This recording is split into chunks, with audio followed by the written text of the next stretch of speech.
All right, we are joined again in the Media Center by Brian Vickers, driver of the number 55 Jet Edge Toyota. Brian, you qualified third for Sunday's STP Gas Booster 500. Talk a little bit about your lap. Oh, you on?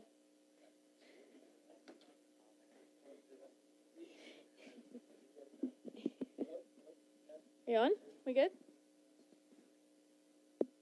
Hang tight. While we're waiting, we'll go ahead and... Hello? Okay. There we go. Oh, there we go. Go ahead, Brian. Well, it was 2 spots, not good enough, but it was good. Going into it, I felt we were a change or two away from, a shot at the pole, and then after the run, I felt that we were a change away from the pole, and then Rodney and I talked. We were thinking maybe, maybe that'll be a 5th or 7th or something like that, and lo and behold, it was a top 3. So that's good. I think, maybe the track didn't pick up as much as we thought it would. I think we had a good car, and I think maybe, I told Rodney, I was like, I'm not sure if I left a little bit out there.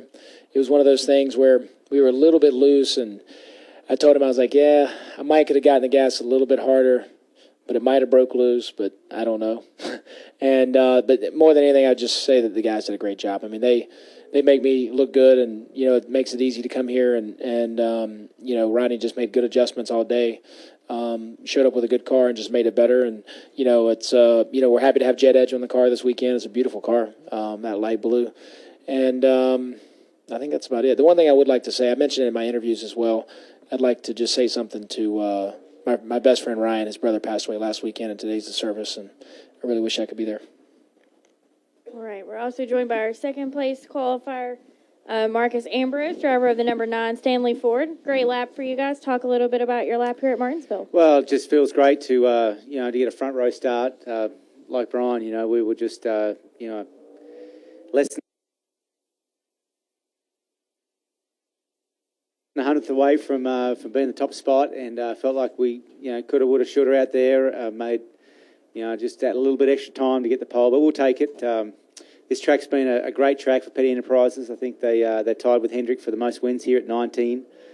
So we'd love to keep that streak going and go one better and get their 20th win around this place. So that'd be fun. But we've had a tough start to our season. It's just good to be in this room, and I feel good about our race on Sunday. The car's been on a rail since we got here, and it's a nice change, good sea change. All right, we'll go ahead and open up for questions for Marcos or Brian. Okay, we'll go to Bob. Bob Parker, Sporting News. Marcus, you said it's been a rough start. Any idea why, and how are things going with Drew?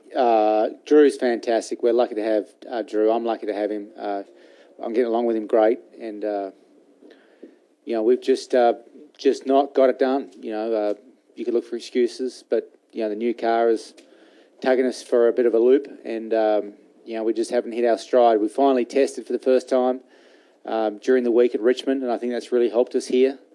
And I think it's going to help us at most of these shorter racetracks, more mechanical grip type racetracks. So we've just got to keep fighting. It's not easy, and we have underperformed, no doubt. So we've got to turn our season around, and this is a good way to start that. All right, let's go to Mike Hembry right here. Brian, we had 6 drivers break the record here today.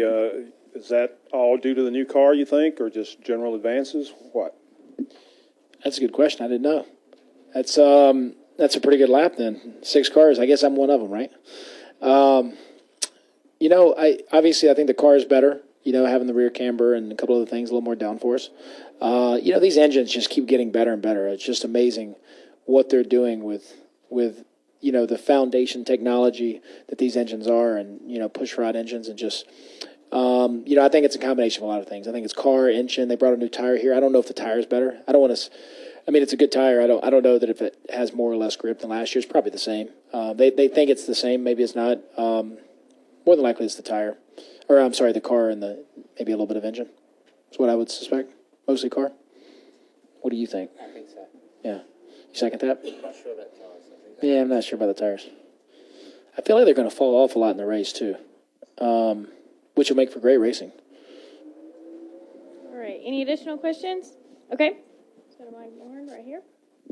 Yeah, we were talking about camber a few seconds ago, and I remember '92 here, I guess, when everybody had the rear camber. There was a little too much and everything. And I think we were talking at Daytona that we thought with the new camber rules, maybe some guys would go over the limit. This track is similar to Phoenix, and I don't know exactly how the rear axles looked after that race. What do you think about that? Are we going some guys going to go too far, you think? Yeah, I'm probably not the best person for Phoenix because I wasn't there, not in the Cup Series, and but I think your point is valid. I think that just because we can run more camber doesn't mean that you necessarily should every week, and maybe you do, maybe you don't. But some guys may jump that curve, it may hurt their tire. Maybe they'll be really good to begin with, and then they'll really fall off at the end. Maybe some guys won't be as good to begin. They'll come on at the end because they saved their tires. Maybe they're just running a different package, and but I love it. I think all that makes for just good racing. Yeah, sure. I mean, it's certainly been on our project list early in the season was, checking, temperature in the rear ends, making sure that camber wasn't excessive. We haven't seen any issues with it. I think it's less about mechanical problems now, more about the tyres and how much camber can you get away with for speed versus durability over the long run. So, most forms of open wheel racing or racing, have a certain amount of camber in when there's no rules, but they don't have too much camber to blow tyres out. So it's a fine line between lap time and durability. All right. Any additional questions? All right. Congratulations, guys, and we'll look forward to seeing you on Sunday. Thanks.